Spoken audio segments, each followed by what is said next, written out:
지난주의 말씀에 이어 오늘 이 성읍에 거주하기 시작한 이 이스라엘 백성들, 이제 성벽이 재건이 되고요. 이제 그 성벽 안에 성읍에 이제 사는 사람들이 워낙 적으니까 결국 그 성읍을 견고하고 강력하게 만들기 위해서는 이스라엘 백성들이 그 성읍 안으로 이주하는 것이 가장 확실한 방법이겠죠. 그래서 결국은 그곳에 사는 주민들이 그 성읍과 성벽을 파수할 수 있도록 그렇게 느헤미야가 조치를 취하게 됩니다. 그래서 많은 이스라엘 백성들이 이제 이 성읍 안에 들어와 거주를 하기 시작하게 된 것이죠. 그렇게 성읍에 거주하기 시작한 이스라엘 백성들, 8장 1절부터 한번 쭉 읽어드리겠습니다. 이스라엘 자손이 자기들의 성읍에 거주하였더니 일곱째 달에 이르러 모든 백성이 일제히 수문 앞 광장에 모여 학사 에스라에게 여호와께서 이스라엘에게 명령하신 모세의 율법책을 가져오기를 청하매, 일곱째 달 초하루에 제사장 에스라가 율법책을 가지고 회중 앞 곧 남자나 여자나 알아들을 만한 모든 사람 앞에 이르러 수문 앞 광장에서 새벽부터 정오까지 남자나 여자나 알아들을 만한 모든 사람 앞에서 읽음에 뭇 백성이 그 율법책에 귀를 기울였는데, 그때 학사 에스라가 특별히 지은 나무 강단에 서고 그에게 오른쪽에 선자는 마띠디아와 스마와 아나야와 우리야와 힐기야와 마아세야요, 그 왼쪽에 선자는 부다야와 미사엘과 말기야와 하숨과 하스바다나와 스가랴와 무술람이라. 에스라가 모든 백성 위에 서서 그들 목전에 책을 펴니 책을 펼 때에 모든 백성이 일어서니라. 지금 이 성읍이 재건이 되고 이 성읍 안에 이스라엘 백성들이 거주하기 시작하면서 이들이 제일 먼저 한 일, 특별히 오늘 이 본문에 일곱째 달에 이르러 모든 백성이 수문 앞 광장에 모여서 여호와의 율법책을 에스라가 읽고 백성들은 그것을 새벽부터 정오까지 듣고 있었다, 이렇게 귀를 기울였다, 이렇게 기록이 되었는데요. 이 일곱째 달이라는 것이 7월을 의미하는 것이 아니라 이스라엘 원력으로는 새해 첫 달입니다. 새해 첫. 그러니까 새 성읍에서 새해가 시작되는 그날 에스라가 모든 백성들 앞에서 여호와의 율법을 새벽부터 정오까지 남자나 여자나 알아들 만한 모든 사람 앞에서 하나님의 말씀을 읽기 시작한 것이죠. 에스라라는 인물은 우리가 잘 알다시피 학사입니다. 학사, 말씀을 연구하고 그 말씀을 가르치는 학사이죠. 말씀, 그러니까 오늘날로 따지면 말씀을 설교하는 목사와 같은 그런 말씀을 가르치고 성경을 가르치는 성경 교사입니다. 느헤미야보다 먼저 이 예루살렘으로 귀환했던 이 에스라가 예루살렘에 도착하자마자 에스라가 예루살렘, 그 회파된 그 예루살렘에 도착하자마자, 귀환하자마자 가진 결심이 있어요. 에스라가 이 무너진 회파된 예루살렘에 들어오자마자, 귀환하자마자 에스라의 마음에 결단하고 다시 한번 다짐한 것이 있는데, 그게 무엇이냐? 이 무너진 이스라엘, 이 무너진 예루살렘, 이 무너져버린 이스라엘 백성들에게 말씀을 가르치리라, 이것을 결심합니다. 그게 에스라 7장 10절에 이렇게 기록이 되어 있죠. 에스라가 여호와의 율법을 연구하여 준행하며 율례와 규례를 이스라엘에게 가르치기로 결심하였었더라. 완전히 다 회파된, 이제 다시 새롭게 이스라엘 백성들이 바벨론 포로에서 귀환하기 시작하는 그때 이 성경 교사요 학사였던 에스라가 도착하자마자 결심했던 것이, 이 나라를 다시 재건하는 것, 이 땅의 백성들을 다시 회복하는 그 길은 하나님의 말씀을 가르치는 것에서부터 시작이 된다라는 것을 결단하고 자기는 그 일에 헌신할 것을 결심합니다. 여러분, 나라를 재건하는 일은 말씀이 회복되는 것에서부터 시작되는 것을 믿으시기를 축복합니다. 말씀이 회복이 될 때 무너진 성읍도 재건이 될 수 있고, 말씀이 회복이 될 때 무너진 도시도 재건될 수 있고, 말씀이 회복이 될 때 무너져버린, 더 이상 소망이 없고 절망스러워 보이는 내 인생도 이 말씀이 회복이 되면 다시 재건되어질 수 있음을 여러분 믿으시기를 축복합니다. 저는 오늘 이 에스라의 결단, 이 무너진 성벽을 재건하고, 느헤미야는 그것을 물리적으로 무너진 성벽을 재건하는 사람이었다면 에스라는 영적으로 예루살렘의 무너진 성벽을 재건하는 일에 헌신한 사람이에요. 느헤미야와 에스라는 그래서 한 팀이고 파트너인 겁니다. 여호와께서 성을 지켜주시지 않으시면 파수꾼의 경성함이, 밤이 새도록 파수꾼이 그 성읍을 지킨다 해도 여호와께서 그 성읍을 지켜주시지 않으시면 그 파수꾼의 경성함이 다 허사다, 그렇게 말씀하시죠. 아무리 물리적인 성벽이 완벽하고 틈없이 재건되었다 할지라도 그 성읍을 지탱하던 하나님의 말씀이 세워지지 않으면 산발락과 도비아가 조롱했듯이 여우가 올라와도 그만 넘어질 수밖에 없는, 성벽을 재건한, 물리적으로 재건한 그 모든 사람들의 수고와 헌신들이 다 물거품으로 돌아가고 허사로 돌아가게 되는 그런 결과를 초래할 수밖에 없게 된다는 것입니다. 그래서 저는 저와 여러분들의 삶에 지금 무엇을 세우고 계시든 그 안에 여러분 하나님의 말씀이 세워지지 않으면 여러분들이 밤이 새도록 수고하는 그 모든 것들이 다 허사가 될 것이고 다 수포로 돌아가게 될 것을 꼭 기억하게 되기를 바랍니다.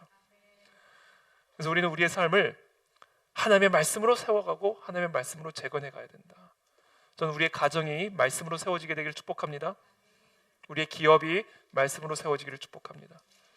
나의 삶이라고 하는 성읍이, 나의 삶이라고 하는 성벽이 하나님의 말씀으로 세워지는 은혜가 있게 되기를 축복합니다. 그래서 저는 제가 미국이란 나라의 가운데 참 부러운 것 중에 하나가, 아주 그냥 이 미국 건국 초기부터 국가의 모든 위정자들이 항상 특별히 대통령부터 대법관, 대법원장, 주요 공직자, 예컨대 주지사들, 항상 다 이 성경에 손을 얹고 자신이 이제 감당하게 될 퍼블릭 서비스, 나라를 섬기는 그와 같은 일을 시작할 때 항상 성경에 손을 얹고 선서를 하잖아요. 저는 그 모습이 너무나 부럽죠, 사실. 하나님의 말씀 앞에 그 위에 손을 얹고 내가 이 나라의 종으로, 서번트로 이 나라를 세우는 일에, 이 나라를 섬기는 일에 헌신하겠습니다 라는 것을 하나님의 말씀 위에 손을 얹고 한다는 거죠. 나의 퍼블릭 서비스는 말씀의 토대를 두고 있다라는 고백이고 선언이죠. 저는 우리 통일 대한민국이 그와 같은 나라가 되어지기를 기도합니다. 무슨 일을 하든, 우리가 어떤 일을 하든 이 말씀의 토대를 둔 그와 같은 삶만이 바람이 불고 파도가 몰아쳐도 넘어지지 않고 무너지지 않는 반석 위에 세운 그와 같은 견고한 집과 같은 인생이 되고 기업이 되고 교회가 되고 나라가 될 수 있다라는 것이죠. 에스라가 그와 같은 위대한 결단을 하고 이제 성읍에 이스라엘 백성들이 귀환하여 거주함과 함께 새해가 시작되는 그날 모든 백성들을 수문 앞 광장에 다 모아놓고 3절에 보면 새벽부터 정오까지, 새벽부터 정오까지. 이 새벽이 몇 시인지를 너무 궁금했어요. 저는 이 새벽 몇 시였을까? 새벽 6시였을까? 5시였을까? 4시였을까? 어쨌든 간에 새벽부터 정오까지. 이게 긴 시간이 참 중요해요. 여러분한테 길게 하는 게 중요한 것 같아요. 긴 거. 아멘? 긴 거. 이 새벽부터 정오까지. 그러니까 제 생각에는 시간을 안정한 이유는 그거 신경 쓰지 말고 길게 하라는 말씀인 것 같아요. 새벽 6시부터 하지 않고 그냥 새벽부터 정오까지 남자나 여자나 알아들을 만한 모든 사람 앞에서 읽음에 그냥 읽었어요. 그냥 말씀을. 사실은 항상 그런 것은 아니지만 때로는 하나님의 말씀을 설교하는 자가 말씀을 방해하는 경우들도 많이 있죠. 우리의 말씀 나눔이 오히려 말씀을 왜곡하는 경우들이 많이 있죠. 내가 묵상한 말씀, 내가 분석하고 내가 해석한 말씀이 사실은 이 말씀을 왜곡하는 경우들이 많이 있습니다.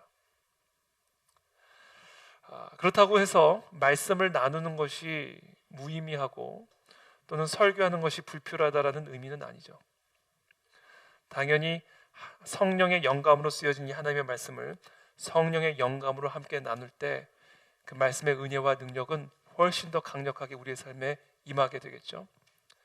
그러나 중요한 것은 이들이 그냥 새벽부터 정오까지 그냥 말씀을 읽었다라는 거예요. 순수한 말씀을 그냥 통독을 한 거죠. 통독을. 그때 모든 사람 앞에서 읽음에 뭇 백성이 그 율법책에 귀를 기울였는데, 그때 학사 에스라가 특별히 지은 나무 강단에 서고 그의 곁 오른쪽에 선 자는 이와 같은 동역자들이 함께 서 있었어요. 왜 이런 동역자들이 옆에 섰을까? 정확하게 이들의 역할이 성경에 나와 있지는 않지만 아마도 이 조명이 왜 자꾸 껐다 켜졌다 하는 거죠? 철민 전도사님, 이 조명이 앞에서 왔다 갔다 하는데, 네? 아예 꺼주시면 안 될까요? 요 부분만. 그래요? 괜찮으세요? 방해되지 않으세요? 방해되지만 어쩔 수 없다라는 표정이신 것 같아요. 네.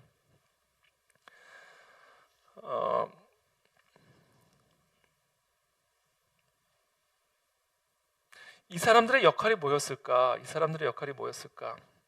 아마도 당시 많은 백성들이 이 수문 앞 광장에 모여 있었기 때문에 당시 마이크가 있었던 것도 아니고, 그래서 아마 에스라가 읽을 때 옆에서 같이 읽었을 가능성이 큽니다. 왜냐하면 이 에스라가 강단에서 아무리 말씀을 선포해도 그것이 모든 백성들에게 다 들려지지 않을 것이기 때문에 아마 곳곳에 포진이 돼서 에스라가 읽을 때 그 말씀을 함께 읽음으로써 확성기 역할을 해줬을 가능성이 크죠. 저는 우리 교회 순장님들이 바로 이런 확성기 역할을 해주시는 분들이 되었으면 참 좋겠다는 생각이 듭니다. 우리 순 모임에 바로 이런 역사들이 일어났으면 참 좋겠다는 생각이 듭니다. 여러분, 순 모임에서 지금 어떤 나눔들을 하시는지 제가 일일이 다 들어가서 보지 못하고 듣지 못하기 때문에 모르지만, 이 순 모임의 가장 중요한 것은요, 청년부도 마찬가지고 우리 모든 우리 교회의 순 모임의 역할은 오늘 여기에 나오는 마띠디아, 스마, 아나냐, 우리야, 힐기야가 했던 그와 같은 사명들을 감당해야 된다는 거죠. 이 강단에서 선포되어지는, 이 강단에서 대언되어지는 하나님의 말씀이 각 순 소그룹 모임에서 확성되어지도록 하는 역할들을 해주심으로써 이 교회가 한 하나님의 말씀 안에 함께 거하는, 함께 든든히 세워져가는 그런 역사들이 일어나야 된다라는 거예요. 그래서 진정한 순모임의 의미는요, 물론 교제도 있죠. 삶의 여러 가지 또 다양한 관심사들도 있을 거예요. 특별히 어린 아이를 둔 가정에는 교육이 아마 큰 관심사일 것이고, 또 사업을 하시는 분들이 있는 순에는 사업도 큰 삶의 이슈가 되겠죠. 그러나 우리 순장님들의 역할은 어떤 것이냐면, 그 다양한 주제들을 무시하라는 것이 아니라 다양한 삶의 관심사를 오늘 강단에서 대언되어지고 선포되어진 말씀에 접목시키는 일들을 이끌어가야 된다는 거예요. 그럴 때 이 하나님의 말씀이 우리 모든 우리 성도들의 삶에 깊숙이 스며들어가서 일일이 다 이 강단에서 전달되어지지 않은 그와 같은 말씀들이 한 번 더 순 안에서 더 깊이 우리 성도들의 생각과 마음과 삶에 스며들어갈 수 있도록 도와주는 역할들을 감당해야 된다. 이것이 바로 순장님들의 역할이다. 순장님들의 역할. 5절에 에스라가 모든 백성 위에 서서 그들 목전에 책을 펴니 책을 펼 때에 모든 백성이 일어서니라. 에스라가 모든 백성 위에 서서 그들 목전에 책을 펴니 책을 펼 때에 모든 백성이 일어서니라. 에스라가 책을 펴니까 모든 백성이 딱 일어난 거예요. 온 백성들이. 에스라가 위대하신 하나님 여호와를 송축하며 모든 백성이 손을 들고 아멘 아멘 하고 응답하고 몸을 굽혀 얼굴을 땅에 대고 여호와께 경배하니라. 예수아와 바니와 세레비아와 야민과 아굽과 사부대와 등등등이 등은 백성이 제자리에 서 있는 동안 그들에게 율법을 깨닫게 하였는데, 도와주는 거죠. 옆에서 지금 읽고 있고 선포되어진 이 하나님의 말씀을 백성들이 서 있는 동안 깨달을 수 있도록 옆에서 도와주고 있는 일들을 하고 있는 거죠.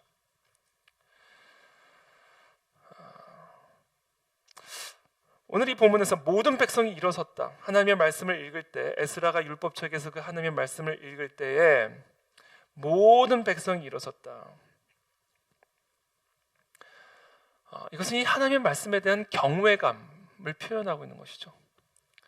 여러분, 이 말씀을 우습게 여기는 사람은요, 절대로 말씀의 능력을 경험하지 못합니다. 말씀을 폈을 때 말씀 앞에 일어서는 마음의 자세로 말씀 앞으로 나아가야 말씀이 살아서 내 삶 속에서 일하실 수 있고 역사하실 수 있다라는 거예요. 저는 우리의 마음속에 정말 이 하나님의 말씀을 진정으로 경외하는 마음이 있게 되기를 축복합니다. 말씀이 펴질 때, 그리고 이 말씀이 설교되어지기 시작할 때 여러분 정말 경외감을 가지고 그 말씀 앞에 나올 수 있게 되기를 바랍니다. 그래서 우리 중세 교회를 보면요, 말씀을 선포하는 강단이 높이 있어요. 높이 있습니다.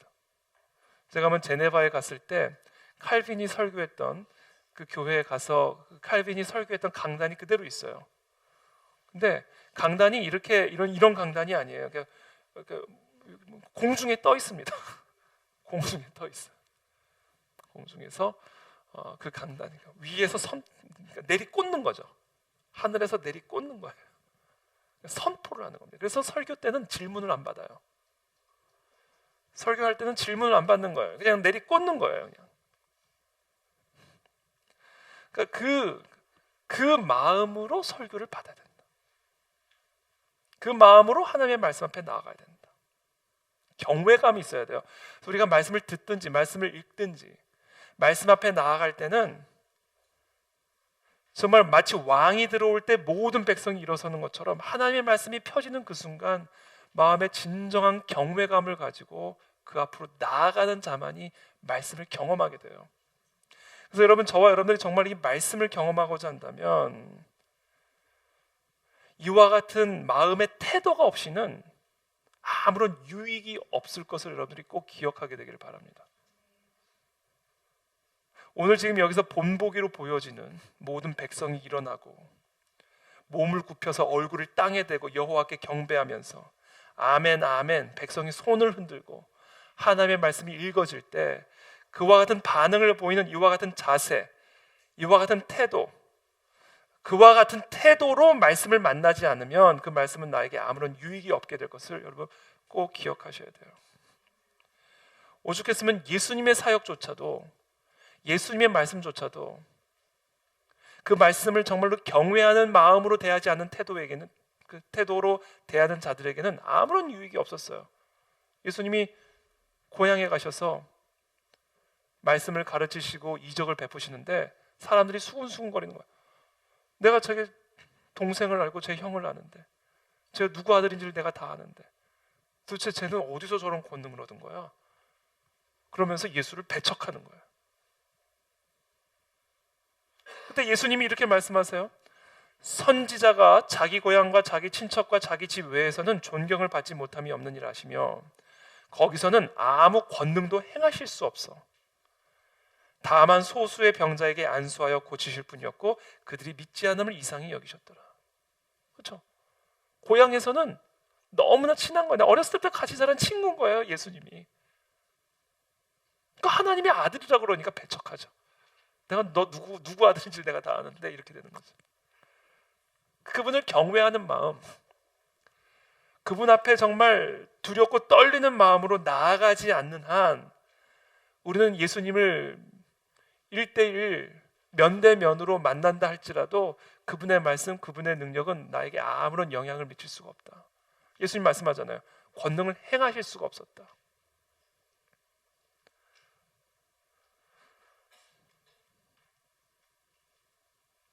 여러분, 우리가 어떤 권위자를 만날 때 그 권위자의 권위를 인정하지 않으면 그 권위자의 그 은혜는 풀어지지 않습니다. 문이 안 열려요. 쉽게 얘기해서 우리 부모님의 권위를 인정하지 않으면 부모님의 용돈 지갑은 열리지 않아요. 쉽게 말하면 주고 싶어도 열리지 않아요. 주고 싶어도. 그래서 여러분, 저와 여러분들이 이거는 이게 자연의 원리, 세상의 원리죠. 인간의 삶에서도 마찬가지예요. 권위자의 권위를 인정하지 않으면 그 권위자의 축복이 흘러가지가 않아요. 문이 닫혀버려요. 주고 싶어도 주질 않아요. 줄 수가 없어요. 예수님이 똑같은 거예요. 예수님을 예수님으로서, 예수 그리스도로서 우리가 그분의 권위를 인정하지 않고 예수 그리스도를 하나님의 아들로서 경외하는 그 경외함이 내 마음에 없으면 그분의 축복은 내 안에 흘러들어올 수가 없어요.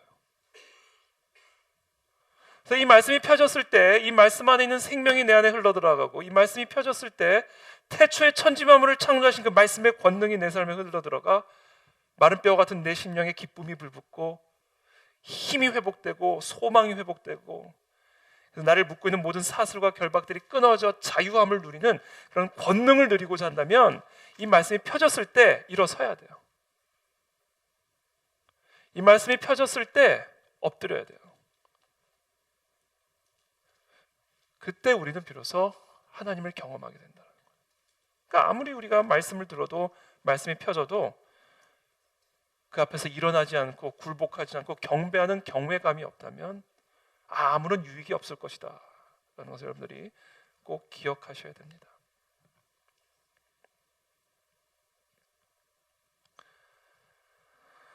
자, 이 말씀을 들을 때 이들이 어떤 반응을 보였는가? 8절의 말씀이에요. 하나님의 율법책을 낭독하고 그 뜻을 해석하여 백성에게 그 낭독하는 것을 다 깨닫게 하니 백성이 율법의 말씀을 듣고 다 우는지라. 말씀을 듣고 막 울기 시작했어요. 왜 울었을까요? 하나님의 말씀을 읽는 순간, 하나님의 말씀을 듣는 순간 왜 이 백성들은 울었을까요? 이유를 보면 감격해서 운 게 아니었어요. 슬퍼서 운 거였습니다. 계속해서 읽어드릴게요. 9절 보면 총독 느헤미야와 제사장 겸 학사 에스라와 백성을 가르치는 레위 사람들이 모든 백성에게 이르기를 오늘은 너희 하나님 여호와의 성일이니 슬퍼하지 말며 울지 말라고. 그러니까 지금 이들이 우는 것은 뭐 감격의 눈물도 아니고요, 기쁨의 눈물도 더더욱 아니고 슬퍼서 우는 거예요. 슬퍼서 우는 겁니다. 무엇이 이토록 슬펐을까? 왜 하나님의 말씀이 펴졌는데, 하나님의 말씀이 지금 읽어지는데 왜 이들의 마음에는 슬픔이 왔고 그래서 이 슬픔의 눈물을 흘리게 되었을까? 여러분, 하나님의 율법은 사람들에게 뭐를 보여줄까요? 사람들의 죄를 보여주죠. 살인하지 말라라는 율법이 없었다면 살인이 죄인 줄을 어떻게 알았겠느냐? 거짓말하지 말라라는 그 율법이 없었다면 거짓말이 죄라는 것을 우리가 어떻게 알았느냐? 그러므로 율법의 기능은 뭐예요? 우리의 죄를 드러내고 우리가 죄인이라는 사실을 깨우쳐 주는 것이 율법의 기능입니다. 그러니까 지금 이 에스라가 읽었던 이 율법은 당연히 성경 전체가 아니었죠. 모세 오경 또는 그 모세 오경의 일부였을 겁니다. 하나님이 이스라엘 백성들을 애굽에서 출애굽시킨 이후에 가나안 땅에 들어가기 전에 광야에서 하나님이 이 이스라엘 백성들에게 경고하고 계시고 또 약속하고 계시는, 그래서 가나안 땅에 들어가 너희가 먹을 것이 풍부해지고 좋은 집에서 살기 시작할 때 교만하여져서 나를 잊고 나의 율법을 잊어버리면 저주 위에 저주가 임할 것이요, 그러나 너희가 나의 율법을 지켜 행하면 어디를 가나 복을 받고 만민 위에 뛰어난 민족으로 내가 삼아줄 것이다 라는 그 약속, 그것이 결국은 이 모세오경의 가장 핵심적인 약속이고 언약이잖아요. 그러니까 백성들이 이 율법을 쫙 읽는데 너무 슬픈 거예요. 그동안 우리가 얼마나 패역하게 하나님 앞에 행했는가.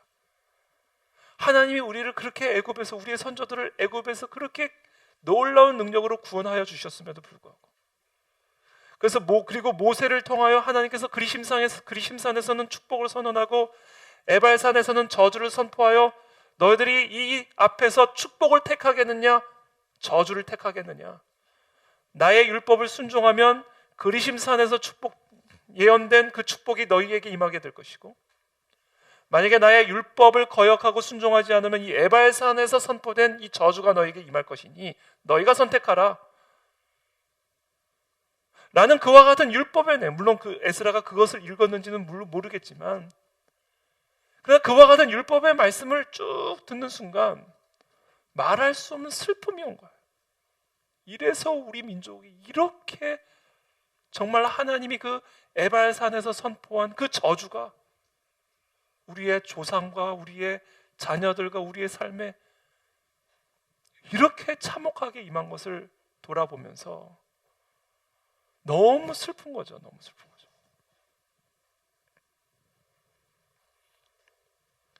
그냥 펑펑 우는 거예요. 그 율법을 들으면서.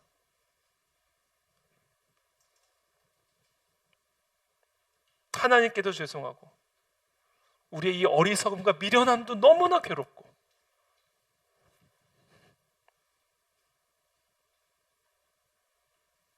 이처럼 하나님의 말씀은요 1차적으로 어떤 일을 행하시는지 아세요? 우리의 비참한 현실을 정확하게 보여주세요. 하나님의 말씀이 딱 펴지는 순간 뭐가 보이냐면 나의 이 비참한 처지가 보여요. 절망이 보이고 좌절감이 보이고, 오호라 나는 공고한 자로다. 도대체 누가 나를 이 사망의 몸에서 건져낼 것이냐. 하나님의 말씀, 하나님의 율법 앞에 비추어 보면 나는 지옥의 불쏘시개 밖에 될 수 없는 존재예요. 하나님의 율법의 기준을 살펴봤을 때, 하나님의 이 명령, 하나님의 말씀을 살펴봤을 때 나의 지난 삶은 도무지 용납될 수 없고 용서받을 수 없는 그런 인생을 살아온 거예요. 이게 언제 드러나냐? 이게 말씀이 임하면, 말씀이 선포되어질 때 우리가 가장 먼저 1차적으로 깨닫게 되는 나의 처지입니다. 나 같은 죄인, 나 같은 패역한 인간, 아무런 소망이 없는 마른 뼈와 같은 존재임을 이 하나님의 율법 앞에서 보게 되는 것이죠. 그래서 로마서에서 사도 바울이 이야기를 하죠. 율법 아래서는 무엇이 드러나는가? 모두가 하나님의 저주 아래 있음이 드러난다.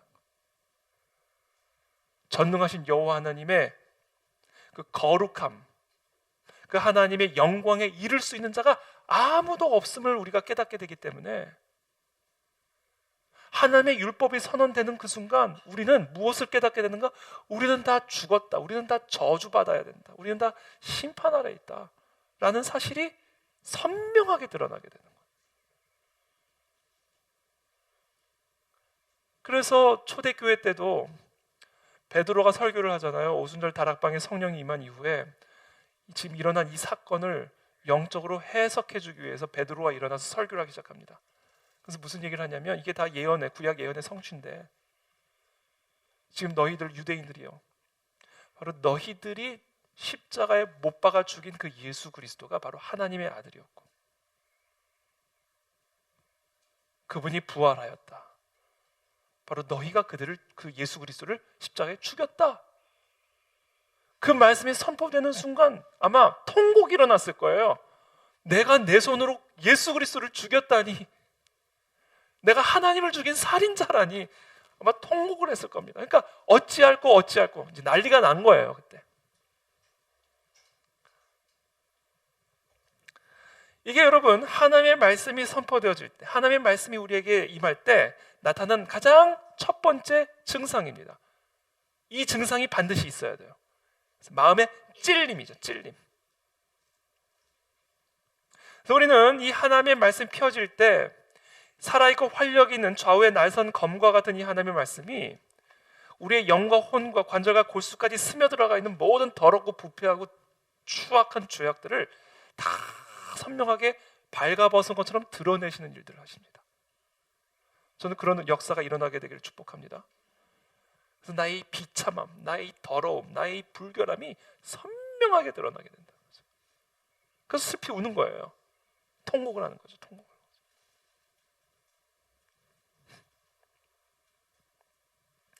저는 정말 우리 말씀을 들을 때마다 그런 은혜가 우리 안에 있게 되길 바랍니다.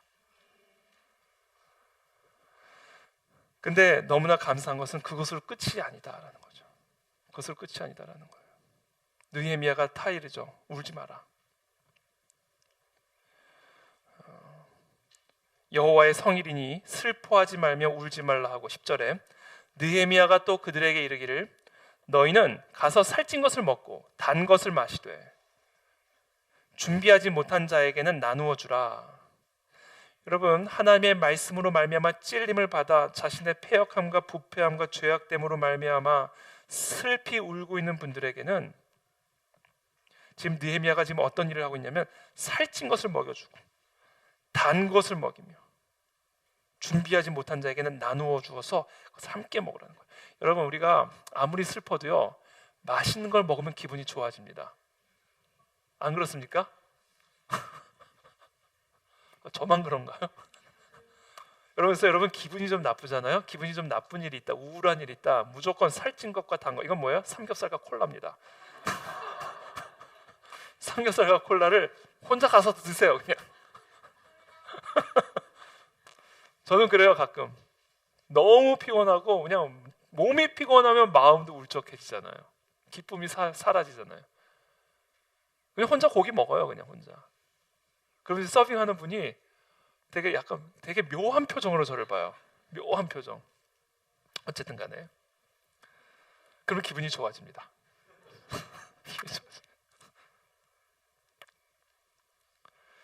그래서 살찐 것, 뭐 제가 봤을 때는 틀림없이 돼지고기예요. 돼지고기는 안 먹었나 유대인들이 당시 모르겠네. 뭐 소고기를 먹었든 양고기를 먹었든 고기를 먹었겠죠. 돼지고기는 아니었겠네요. 단 것을 마시되 준비하지 못한 자에게 그걸 나누어 주면서 슬픔을 달래라. 그러면서 이렇게 얘기해요. 이날은 우리 주의 성일이니 근심하지 말라. 여호와로 인하여 기뻐하는 것이 너희의 힘이니라 하고. 근심하지 말라. 그리고는 여호와로 인해 기뻐하는 게 너희의 힘이다. 기뻐하라. 근심하지 말고 기뻐하라. 이렇게 얘기합니다.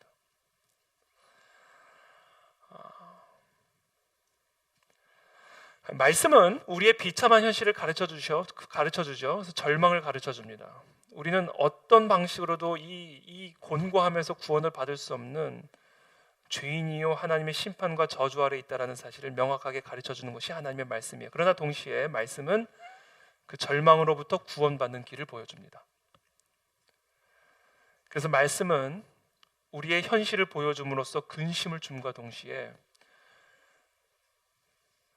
그 하나님의 은혜의 손길, 구원의 손길, 하나님의 전능하신 권능을 가르쳐 주심으로써 그 근심을 기쁨으로 바꾸시는 일을 하신다라는 거예요. 이게 말씀의 능력입니다. 우리는 말씀을 들을 때 이 두 가지 상반된 역사가 동시에 일어나요. 동시에 일어납니다. 나의 모습을 보여줌으로써 너무 슬픈데 그 모습에도 불구하고 나를 구원하시고 나에게 소망을 주시고 나의 힘이 되어주신 그 하나님을 발견함으로 기쁨의 찬미를 올려드리게 된다는 거예요. 사실은 먼저 내가 절망하지 않는 한 소망을 발견할 수가 없죠. 내가 먼저 근심하지 않는 한 기쁨을 회복할 수가 없죠. 우리가 근심할 때만, 우리가 절망할 때만 나 자신에 대해서 철저한 무너짐을 경험해야만 그 무너진 나를 다시 일으켜 세우시는 하나님의 권능의 손길을 기뻐할 수가 있게 된다는 거예요. 그래서 하나님은 우리에게 진정한 기쁨을 회복하시기 위해서 먼저 무너뜨리는 일을 하십니다. 무너져야 진정한 기쁨이 회복이 되니까. 하나님은 우리에게 진정한 소망을 가르쳐 주시고 보여주시기 위해서 처절한 절망의 자리로 이끌어 가셔요. 그래야 진짜 소망이 보이니까.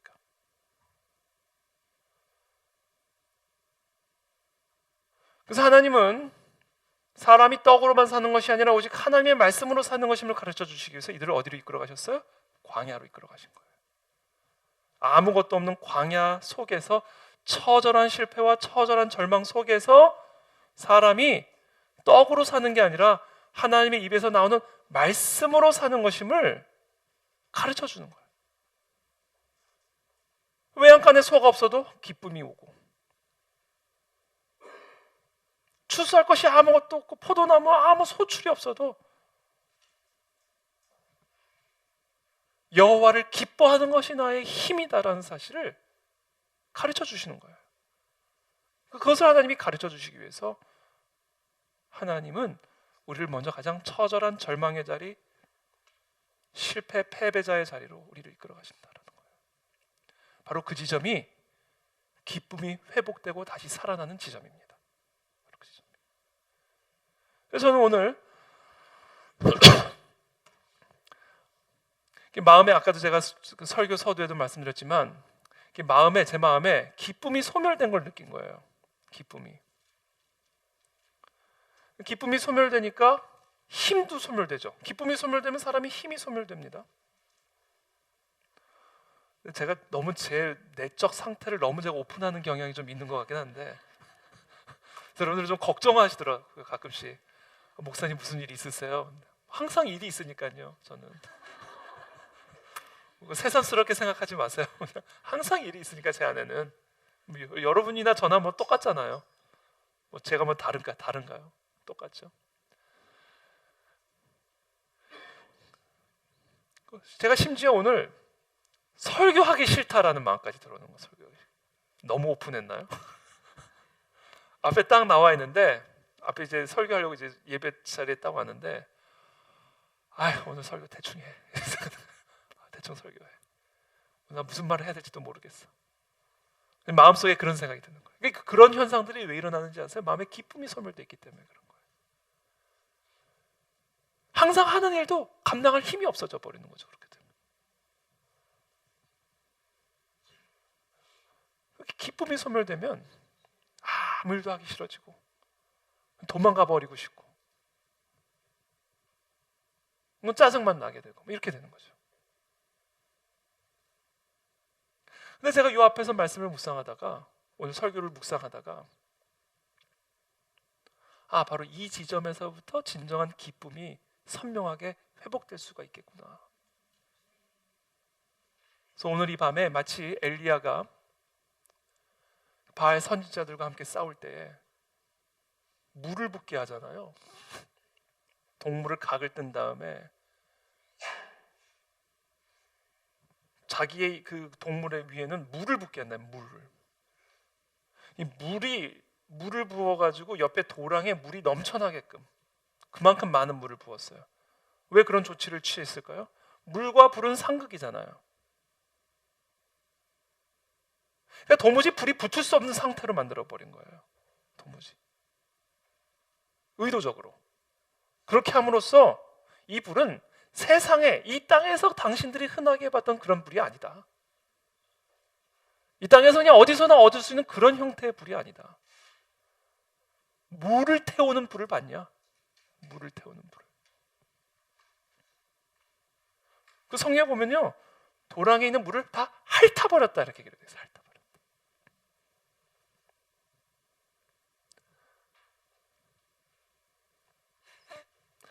그래서 저는 우리가 바로 우리의 이 소멸된 기쁨, 그렇죠? 우리 마음 안에 있는 이 무거운 짐, 절망의 자리, 지금 오늘 이 이스라엘 백성들이 슬피 울고 있는 이런 모습들이 바로 그 지점에서부터 진정한 기쁨이 회복되어지는 자리라는 것을 꼭 기억하게 되길 바랍니다. 그래서 오늘 느헤미야가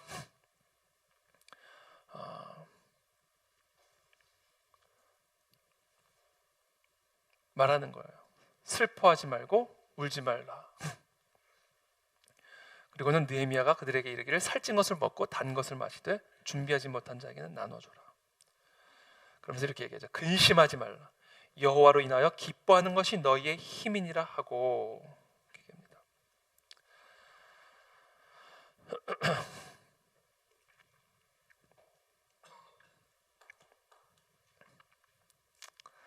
여러분, 우리의 삶은 이 회복과 갱신이 끊임없이 되풀이되는 과정이에요. 사실은 우리가 주님과 함께 걷는다고 해서 항상 기쁜 게 아닙니다.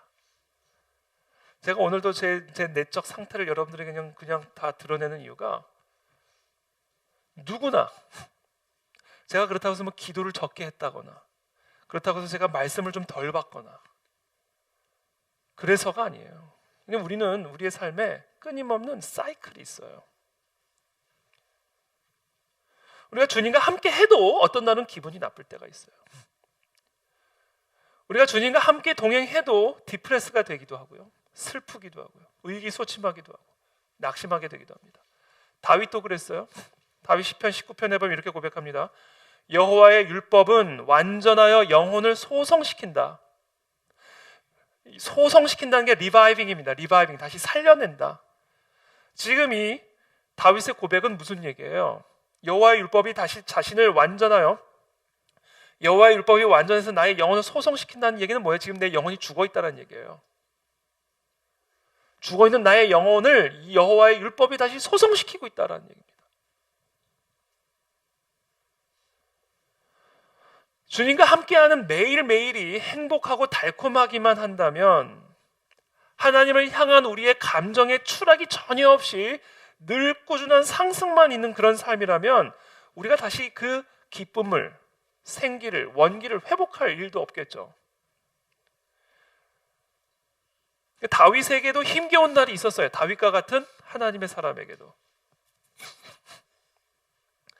다윗의 영혼이 다시 소생되어야만 하는 여러 날들이 있었단 말이에요. 그러니까 우리가 기억해야 될 것은요, 그리스도인 삶은 우리의 기쁨이 계속해서 유지되는 그런 삶이 아니라 끊임없이 회복이 되어야 하고 끊임없이 갱신이 되어야 하는 것이라는 사실을 여러분 기억하셔야 돼요. 그래서 우리가 반드시 이 기쁨을 다시 회복하고 이 기쁨을 다시 갱신하기 위해서 반드시 해야 할 일이 있습니다. 이게 뭔지 아세요? 싸우는 일이에요. 싸우는 일. 근데 가만히 있으면 안 된다는 거예요. 아주 의도적으로 그 기쁨을 소멸시키는 그런 생각과 마음과 싸우는 일을 해야 된다는 거예요. 슬픔을 이기고 기쁨을 소생시키기 위해서, 절망을 이기고 소망을 소생시키기 위해서 그 절망과 슬픔과 싸워야 하는 일을 해야 된다는 거예요. 사탄 마귀는 우리의 심령 안에 있는 기쁨의 불길을 잠재우기 위해서 다양한 노력들을 합니다. 그러나 하나님의 말씀은 우리의 심령 안에 끊임없는 기쁨의 불씨를 공급합니다. 그러므로 저와 여러분들은 언제나 우리의 마음이 우리도 모르게 침체되고 디프레스가 되고 슬퍼지고 절망스러워지는, 그래서 우리의 마음에 기쁨이 소멸되어지는 그런 상태에 놓여진다면 그것을 그대로 내버려 두지 말고 그 기쁨을 다시 찾아오는 일을 해야 돼요. 의도적으로. 그 일을 어떻게 하는가? 무엇으로 하는가? 하나님의 말씀으로 그 일을 할 수 있다는 거예요.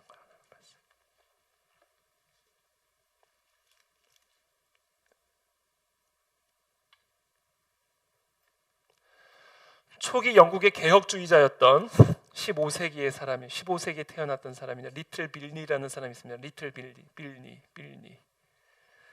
발음이 좀 어려운데 리틀 빌니. 이분은 이 법을 전공한 분이고 또 외적으로는 종교적인 활동에 매우 열성적으로 참여했던 사람이에요. 근데 이분이 이 내적으로는 어떤 기쁨도 느끼지 못했던 그런 신앙생활을 오랜 시간 동안 했어요. 신앙생활을 하는데도 마음에 기쁨이 없어요. 이건 뭔가 대단히 잘못된 거죠. 그러던 어느 날 헬라어 신약 성경의 라틴어 번역본을 우연히 손에 쥐게 됐어요. 그리고 이 사람이 이렇게 자신의 일기장에 고백합니다. 나는 우연히 디모데전서 1장에서 사도 바울이 말한 다음 구절을 읽었다. 미쁘다 모든 사람이 받을 만한 이 말이요, 그리스도 예수께서 죄인을 구원하시려고 세상에 임하셨다 하였도다. 죄인 중에 내가 괴순이라. 이 한 문장이 이전에는 미처 몰랐던 하나님의 말씀과 내적인 역사를 통해 죄책감으로 깊은 상처를 입은 채 거의 절망 가운데 있던 내 마음에 원기를 회복시켜 주었으며, 나는 즉시 내 부러진 뼈가 기뻐 뛸 만큼 엄청난 평안과 고요함을 느꼈다. 이후로 성경은 내게 꿀, 곧 송이꿀보다 더욱 큰 기쁨을 주었다. 그러니까 지금 이 리틀 빌리의 이 마음의 상태는 자신의 이 패역함, 자신의 죄책감으로 깊은 상처를 입었기 때문에 마음에 그 어떤 생명도 없고 기쁨도 없는 그런 상태로 종교 생활을 계속 해오고 있던 그런 상황이었어요. 그러던 어느 날 우연히 손에 쥐어지게 된 신약 성경의 라틴어 번역본을 읽는 그 순간 디모데전서 1장의 사도 바울의 이 고백, 죄인 중에 내가 괴수다 라는 이 한 문장이 이전에는 전혀 몰랐던 하나님의 말씀으로 내 내적인, 내 내면에서 강력한 기쁨을 소생시키는 것을 경험하게 된 거예요. 저는 이런 역사가 우리의 이 심령 속에서 일어나게 되기를 간절히 기도하고 축복합니다. 조나단 에드워즈도 동일한 고백을 하죠. 1721년 18세에 회심을 합니다. 그리고 18년 후에 36살에 기록한 간략한 자신의 자서전에서 그때 회심 사건을 이렇게 회고합니다. 내가 기억하기로 하나님과 하나님께 속한 일들에 대해 그렇게 내적이고 달콤한 기쁨을 맛본 첫 번째 경우는 공교롭게도 조나단 에드워즈도 디모데전서 1장 17절을 읽을 때였어요. 만세의 왕 곧 썩지 아니하고 보이지 아니하고 홀로 하나이신 하나님께 존귀와 영광이 세세토록 있을지어다. 아멘. 이 구절을 읽고 있는데 하나님의 영광에 대한 감각, 이게 중요한 표현이에요. 지금 이 디모데전서 1장 17절을 읽는 그 순간 이전에도 항상 읽었던 말씀이었을 것이고 예전에도 그냥 지나쳤던 그 말씀이 이날에는 그 말씀을 읽는 순간 하나님의 그 영광에 대한 새로운 감각이 생겨났다라는 감각. 전에 경험했던 어떤 것과도 전혀 다른 새로운 감각이 내 영혼 속에 생겼다. 그리고는 그 감각이 내 영혼 전체에 확산되었다. 이렇게 얘기합니다.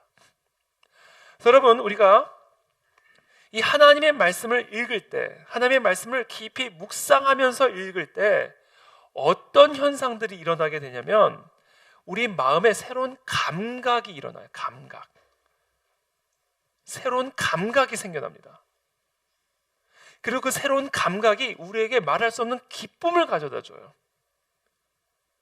그래서 우리가 이 말씀을 들을 때 또는 이 말씀을 읽을 때 어떤 역사들이 일어나기를 간절히 소망하면서 묵상하고 읽어야 되냐면 이 말씀을 읽는 순간 새로운 감각이 순간 확 들어오는 것, 이것을 경험해야 돼요. 그래서 제가 오늘 아까 찬양을 할 때도 제 이 소멸된 이 기쁨이 소멸된 제 마음 안에 찬양을 드리는데 찬송가를 부르는 가운데 저도 모르게 제 마음에 새로운 영적 감각이 싹 들어오는 것을 경험했어요. 이런 역사들이 일어나야 돼요. 새로운 감각들이 우리 안에서 일어나는 역사를 허락하여 주옵소서. 그 새로운 감각들이 우리 안에 들어오려면요, 뭐가 필요하다? 아까도 말씀드렸어요. 경외감을 가지고 찬양해야 돼요. 경외감을 가지고 말씀을 들어야 돼요. 성령께서 내 안에서 일하실 수 있도록 내 마음을 완전히 내어드리고 오픈한 채로 예배를 드려야 된다. 그때 성령께서 말씀으로 또는 멜로디로 찬양으로 내 안에 들어오셔서 새로운 영적 감각을 깨워주십니다.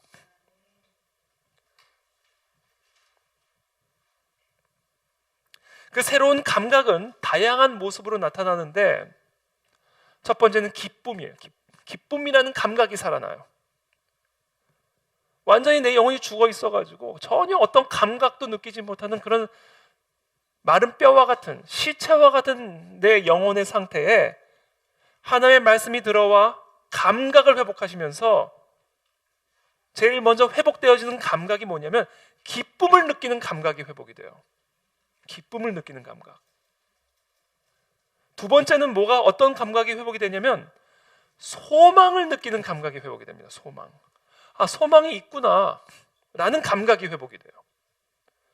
난 완전한 절망이라고 생각했는데 그 어떤 소망도 없다고 생각했는데 아, 소망이 있구나. 하나님 안에 소망이 있구나. 기도하는 가운데 소망이 있구나. 이 말씀 안에 내 삶에 소망이 있구나라는 이 새로운 감각이 살아난다.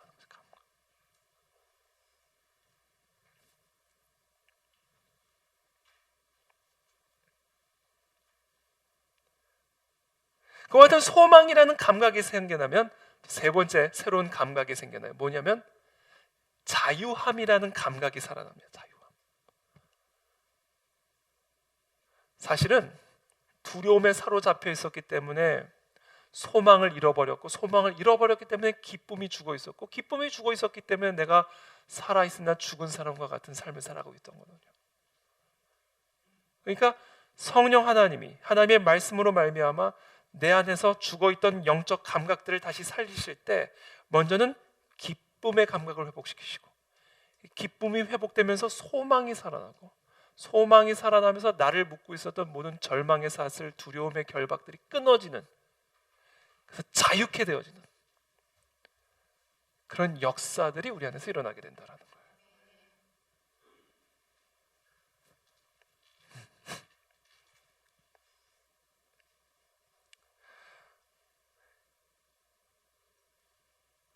그래서 우리는 매일 아침마다 무엇으로 시작을 해야 된다? 말씀을 묵상함으로 하루를 시작해야 된다라는 거예요.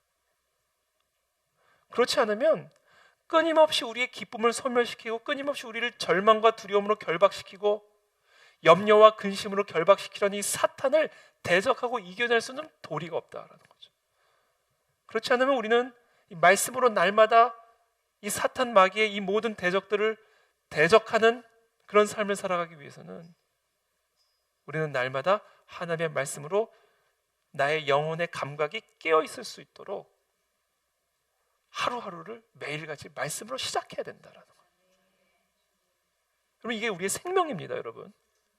우리의 생명이에요.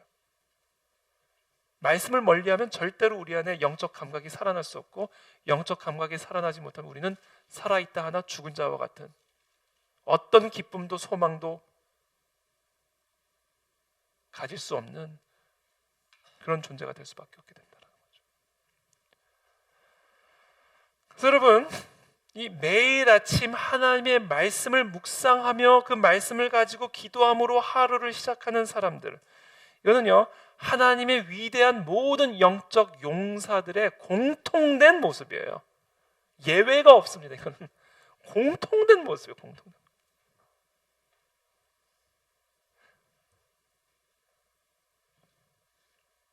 그래서 우리는 뭐 항상 우리가 하나님을 믿는다고 해서, 주님과 동행한다고 해서 항상 기쁨이 있고 항상 소망이 넘치고 그렇게 사는 것이 아니라, 우리는 끊임없는 사탄의 공격도 받고 삶의 여러 환경에 도전을 받고 영향을 받기 때문에 우리는 날마다 하나님의 말씀을 묵상함으로 그것들을 싸우는 일을 적극적으로 해야 된다는, 그래야만 우리의 영적 감각이 살아서 기쁨을 잃어버리지 않고 소망을 잃어버리지 않고 사탄에게 묶여지지 않는 그런 용사로 세워진다는 거죠.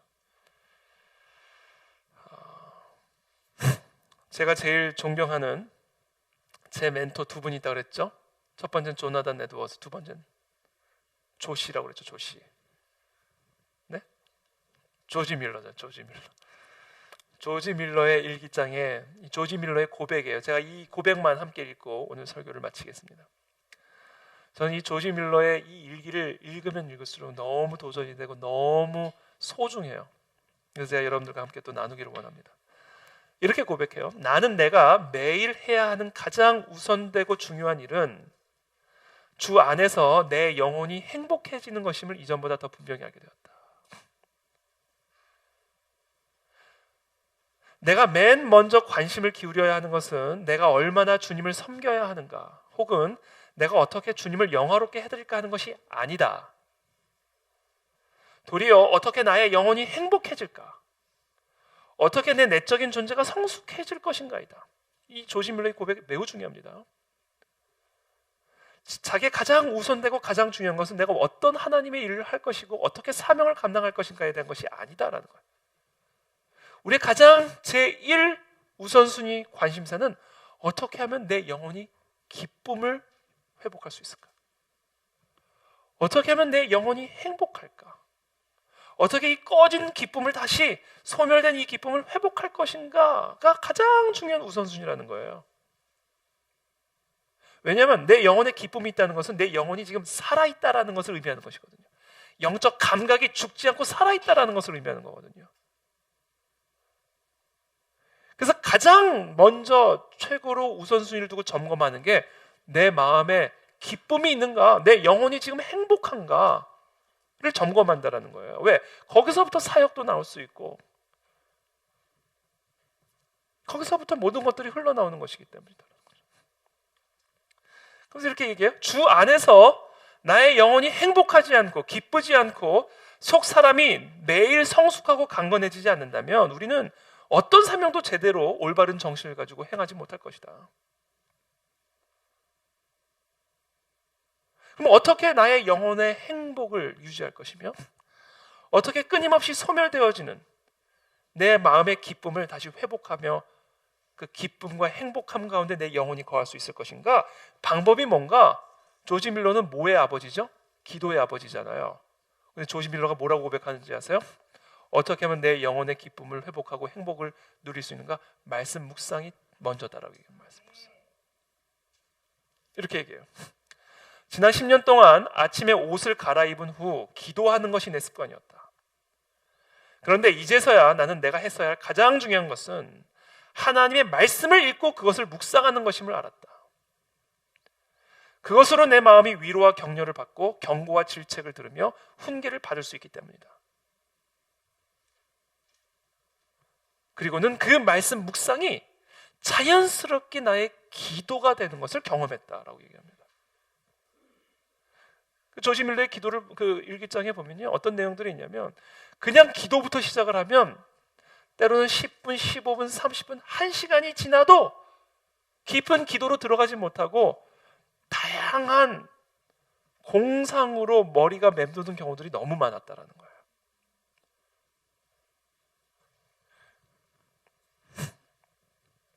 근데 이제서야 지금 조지 밀러가 깨달은 거예요. 그래서 이제 나는 조지 밀러 얘기입니다. 아침 일찍 기도를 시작하기 전에 가장 먼저 신약 성경을 처음부터 묵상하기 시작했다. 그래서 잠시 참회, 고백, 간구 혹은 감사를 드린 후 단어나 구절을 묵상하기 시작하면 그 과정에서 말씀은 이 모든 것이 나 자신이나 이웃을 위한 기도로 바뀌도록 인도해 준다. 이 말씀이 기도로 바뀌도록 도와준다는 거예요.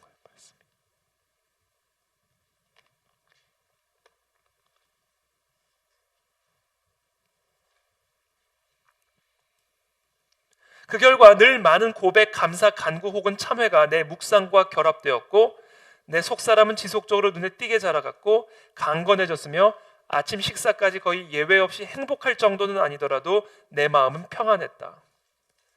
내가 묵상에 전념한 것이 공적인 사역을 위해서가 아니라 내 자신의 속사람의 유익을 위해서였는데도 주님도 곧 내가 다른 신자들에도 필요한 양식을 찾을 수 있도록 말씀해 주시기를 기뻐하셨다. 그러니까 지금 조지 밀러 얘기가 무슨 얘기냐면 자기가 이 말씀을 묵상하는 게 어떤 설교를 위해서 말씀을 묵상하는 게 아니라 순전히 자기의 영혼의 행복을 위해서 묵상했다는 거예요. 내 마음에 죽어있는 영적 감각들이 살아나도록 말씀 묵상을 했다는 겁니다. 그때 설교도 나왔다는 거예요. 그때 자기가 해야 될 모든 일을 감당할 수 있는 능력이 흘러나왔다는 거예요. 어디서부터? 내 영혼의 기쁨의 회복에서부터. 그리고 그 영혼의 기쁨의 회복은 무엇으로 가능했다? 말씀 묵상, 그리고 그 묵상으로 말미암은 기도. 그것이 나의 죽어있는 영적 감각을 회복하여 기쁨을 회복하고 소망을 회복하고 나를 묶고 있던 모든 사탄막의 사슬과 결박들이 끊어져 자유케 되어지는, 자신의 모든 사명을 감당할 수 있는 힘이 권능이 되었다는 거죠. 그래서 이렇게 얘기해요. 밥을 먹지 않으면 장시간 일할 수 없기에 우리 겉사람이 아침에 맨 먼저 식사부터 하듯이 속사람도 마찬가지여야 한다. 모든 사람이 인정하는 대로 우리는 속사람을 위해서도 음식을 섭취해야 한다. 그럼 속사람을 위한 음식은 무엇인가? 기도가 아니라 하나님의 말씀이다. 다시 말하지만 이것은 단지 성경을 읽는 것을 말하지 않는다. 단지 성경을 읽는 것은 마치 물이 파이프를 지나가듯 그냥 성경이 우리 마음을 통과해버리는데 그칠 것이다. 우리는 그 말씀을 상고하고 다시 한번 깊이 숙고하고 그 말씀을 우리 마음에 실질적으로 적용해야 된다. 저는 오늘 제가 이 설교를 준비하면서 제 소멸된 마음, 기쁨이 소멸된 영적 감각이 둔화돼 버린 제 영혼을 다시 깨우기 위해서 오늘 이 설교 본문을 쭉 묵상하는 가운데 끊임없이 묵상하고 제게 적용했던 말씀이 이거야. 근심하지 말라. 여호와로 인하여 기뻐하는 것이 너희의 힘이니라. 이 말씀을 계속 제 영혼 안에 적용하고 이 말씀을 의지하여 내 마음에 있는 모든 것들을 대적하고 쫓아내고 이 싸움을 아침마다 했다라는 거죠. 조지 밀러는. 그러면서 이제 이렇게 마지막으로 이렇게 권면합니다. 내 자신이 이 묵상으로부터 엄청난 영적인 유익과 회복의 유익을 얻었기에 나는 아주 특별히 이 문제를 강조하며 깊은 애정을 담아 그리고 엄숙하게 내 모든 동료 신자들에게 성경을 묵상하도록 간절히 부탁한다. 나는 전에 겪었던 것보다 더 크고 다양한 시련을 하나님의 도우심과 능력을 힘입어 평안 중에 잘 지나갈 수 있었던 것은 바로 이런 묵상하는 태도 때문이라고 생각한다. 40년 이상 이 방법을 시도해 보았으니 이제 나는 하나님을 두려워하는 마음으로 이 묵상의 삶을 강력히 추천할 수 있다. 영혼이 원기를 회복하고 행복해지면서 시작한 하루와 영적인 준비 없이 시련과 유혹을 맞닥뜨리는 하루는 얼마나 다른가. 이거는 뭐 비교할 수 없는 차이가 있겠죠. 그래서 저는 오늘 이 아침 이 밤에 저와 여러분들의 삶에 이 묵상의 회복이 일어나게 되기를 정말 간절히 축복합니다. 그래서 여러분 지금 우리의 마음에 기쁨이 소멸되어 있다. 지금 여러분 저와 여러분들의 영적 감각이 죽어 있는 상태인 거예요. 이거는 죽어 있는 상태입니다.